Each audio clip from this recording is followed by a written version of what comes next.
Well, a win over the Hawks tonight in Atlanta, and it is on to the Eastern Conference semifinals for the Knicks. Sounds easy enough, right? But the Knicks are going to have to deliver on the road for Game 6. Let's head down to Atlanta, where our Kate Rooney is standing by with a look ahead of tonight's matchup. Hi, Kate.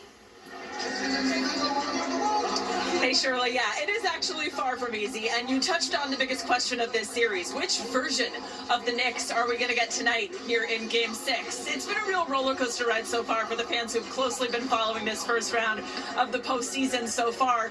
In Games 2 and 3, the Knicks lost each of those games by just 1 point, but since then, in Games 4 and 5, they have won by a combined 45 points. In fact, it is the first time in the history of the franchise that they won 2 games in a row by 15 or more points in a season. Now, the Knicks' Jalen Brunson had a huge thing to do with that. This was the first game of the postseason that he cracked 30 points. Flirting with 40, 39 points for Brunson in Game 5. The captain always loving to put this team on his back when he can.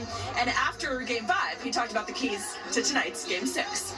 But I think just us being on the same page, both sides of the ball has been a factor. And so, anything can happen in this series. But most importantly, just understand that to know we have to be good at what we're good at. And I think that's the most important, but we got to prepare for anything. If there is an X factor in tonight's game, it could be starter Josh Hart, who is listed as questionable on the injury report with a lower back contusion. Hart really has been the defensive stalwart in this series for the Knicks, a huge part of the reason that they're able to clamp down on Atlanta and CJ McCollum in particular in Game 5. So hopefully we'll hear from Coach Mike Brown in a few minutes' time to hear whether Josh Hart will in fact start this game or not tonight.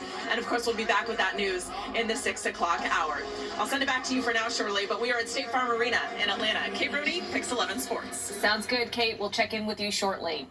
Okay, let's switch gears right now and talk about the weather story. Oh my gosh, is that the sun coming out? Because it's been overcast and dreary all day. Meteorologist Pat Kaplan hoping you have good news for the evening. Well, better late than never, right, Shirley? Yeah.